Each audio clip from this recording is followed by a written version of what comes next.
O carro avançava devagar, como se soubesse que estava me levando ao fim.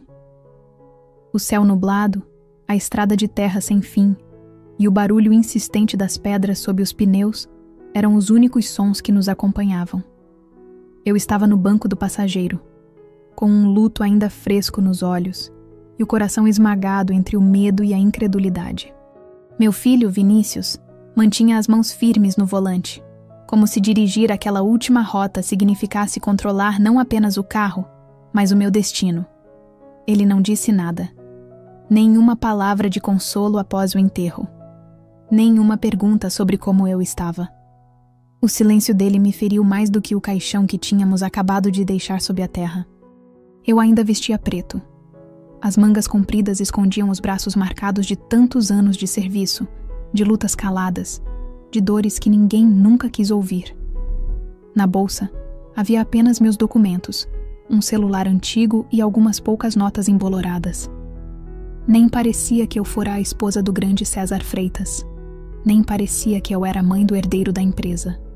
Quando ele parou o carro, no meio de uma estrada deserta, cercada por mato e silêncio, eu senti o estômago gelar. Não era um acidente. Não era descuido. Era premeditado. Ele parou com a frieza de quem desliga um aparelho quebrado. Desce, mãe. A voz dele saiu sem hesitação. Aqui é o fim da linha. Virei o rosto, esperando encontrar arrependimento, ou ao menos hesitação. Mas tudo que vi foi indiferença. A mesma que ele herdou do pai. A mesma que eu nutri, sem perceber, dentro da minha própria casa. Isso não é justo, sussurrei sem forças.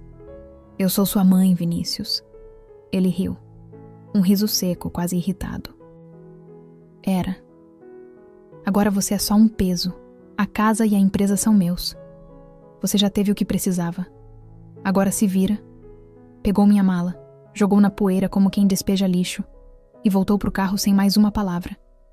Fiquei ali, de pé, com a mão tremendo na alça da bolsa, o coração em pedaços e o olhar perdido entre o mato e a solidão. O carro se afastou levantando uma poeira densa e eu o vi desaparecer como quem nunca existiu. Foi naquele momento que a ficha caiu. Eu não estava sendo abandonada. Eu estava sendo liberta. Pela primeira vez em anos, não havia ninguém dizendo como eu deveria me comportar, o que vestir, onde sentar ou calar. Eu estava sozinha, mas livre. E foi então que sorri. Um sorriso amargo, contido, ferido, mas real, porque ele não fazia ideia do que eu havia feito antes do meu marido morrer. E ali mesmo, naquela estrada esquecida, uma mulher foi deixada para trás. Mas outra nasceu. Naquela noite, caminhei por horas até encontrar uma pousada barata. O dono hesitou em me aceitar, talvez por causa do meu semblante exausto, ou por achar que eu era alguma fugitiva. E talvez eu fosse fugitiva de uma vida que nunca foi minha de verdade. Paguei adiantado com as poucas notas que restavam. E ele me deu um quarto com cheiro de mofo e colchão afundado. Mas pela primeira vez em muito tempo, fechei os olhos e dormi sem ninguém gritando o meu nome, sem o som dos saltos do meu marido pisando forte no corredor, sem a sombra do desprezo pairando sobre mim. Na manhã seguinte, olhei meu reflexo num espelho quebrado. Vi rugas que nunca reparei, olhos fundos de tantas noites acordada. E pela primeira vez, me vi. Eu era a Elisângela, não a esposa de César, não a mãe de Vinícius. E então, eu fui até a bolsa. Tirei de lá a chave de um pequeno cofre. Um que ninguém sabia que existia. Nem meu marido, nem meu filho. Aquele cofre estava guardado numa cidadezinha do interior, onde morei antes de me casar. Lá dentro estavam documentos. Papéis que eu mesma juntei, noite após noite, durante os anos em que eles pensavam que eu estava apenas costurando ou vendo novela, eu havia estudado. Sozinha, no silêncio do quarto de empregada da casa. Estudei direito tributário, aprendi sobre abertura de empresas, estrutura societária, participações silenciosas. E quando meu marido adoeceu, vi a janela se abrir.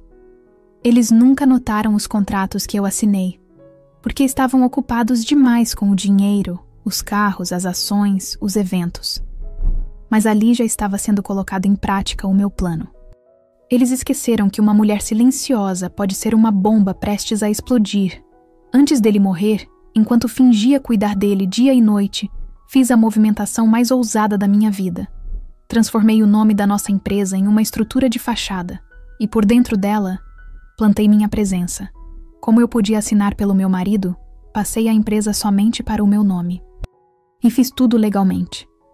Porque às vezes, a vingança mais dolorosa é a que segue cada linha da lei com perfeição. Meses se passaram. Vivi com o mínimo, mas com a cabeça erguida. Vi nos jornais as festas de Vinícius, os lucros recordes da empresa, os sorrisos falsos nas capas de revistas. E guardei tudo, cada prova, cada contrato assinado por mim sem que eles soubessem o real conteúdo. Eu sabia que a hora ia chegar. E chegou.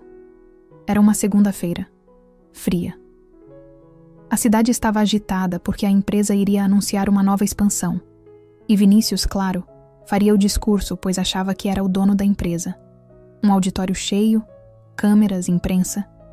O mesmo tipo de circo que meu marido sempre adorou. Cheguei antes de todos. Entreguei minha documentação ao segurança e fui direto à sala do conselho, onde eles decidiriam o futuro da empresa. Um dos diretores me reconheceu. Engasgou com o café. Dona Elisângela, a senhora está bem? Olhei firme. Melhor do que nunca. Quando Vinícius entrou, com aquele andar arrogante herdado do pai, parou ao me ver. Sorriu como se fosse fingir educação, mas os olhos estavam nublados de medo. O que você está fazendo aqui? Vim buscar o que é meu. Respondi com voz baixa. Tudo. E quando os advogados entraram com pastas nas mãos e o presidente do conselho anunciou que haveria uma reavaliação da liderança, os sorrisos começaram a desmanchar. Apresentei cada documento, cada prova, as cópias com firma reconhecida, e consegui relatórios que mostravam movimentações ilegais feitas por ele. E então, mostrei o que ninguém esperava. A comprovação de que, via uma holding silenciosa, eu era a verdadeira detentora da empresa. Silêncio. Um silêncio pesado, denso, quase sufocante.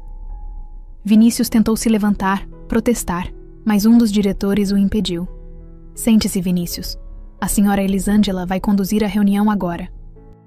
Ali, naquela sala iluminada e fria, onde por anos servi café, eu tomei a presidência. Ali, diante dos mesmos que riram de mim, eu virei a mulher que eles nunca esperavam que existisse. 2 meses depois, fui dirigindo até aquela mesma estrada, a mesma curva deserta onde meu filho me abandonou, achando que ali seria o meu fim, mas agora eu não estava de carona. Eu dirigia. O carro era meu. Os documentos no porta-luvas estavam no meu nome. E pela primeira vez na vida, eu ocupava o lugar de quem conduz, e não de quem é conduzido ao sacrifício. Parei no mesmo ponto exato. A terra ainda tinha as marcas dos pneus, talvez de quando ele me deixou ali, ou talvez do último a ser descartado.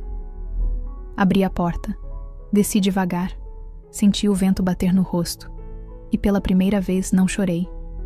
Em vez disso, abri o porta-malas e retirei uma caixa. Nela estava tudo que me ligava ao passado. Cópias do testamento do meu marido, cartas antigas e uma fotografia que eu guardei por anos, de mim, César e Vinícius, num jantar de aparência perfeita. Uma mentira emoldurada. Joguei tudo no chão da estrada e acendi um fósforo. As chamas subiram rápido, e com elas, tudo aquilo que um dia me amarrou, as promessas, as humilhações, o silêncio imposto. Ali, naquela curva esquecida do mundo, eu finalizei meu luto, não pelo meu marido, nem pelo meu filho, mas pela mulher que eu fui, antes de descobrir do que era feita. Vinícius está respondendo a uma série de processos por fraude, apropriação indevida e quebra de dever fiduciário. Ele tentou recorrer, tentou alegar que foi manipulado, mas agora ninguém acredita nele. O conselho da empresa? Silencioso. Submisso. Hoje eles me chamam de Presidente Elisângela. Engraçado, né? Antes eu era só a esposa do César. Agora, sou a dona do império que construíram com meu sangue e menosprezo. A antiga casa, reformei, mas não moro nela. Transformei em um abrigo para mulheres que, assim como eu, foram silenciadas dentro de suas próprias famílias, porque a vingança não se completa só quando o culpado cai. Ela se completa quando você levanta e ajuda outras a se erguerem também. E toda vez que me perguntam como tive coragem, eu só sorrio e digo: eles cavaram a cova para mim, mas esqueceram que mulher enterrada viva aprende a respirar na escuridão. E quando ela volta à superfície, ela volta decidida. Você não precisa levantar a voz para ser ouvida. Às vezes, basta levantar e deixar que o mundo escute o som dos seus passos. Se essa história mexeu com você, deixa nos comentários. Eu sou o retorno que ninguém esperava.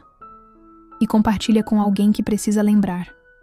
O que te enterraram pode florescer. E não esqueça de se inscrever no canal. Seu apoio é muito importante.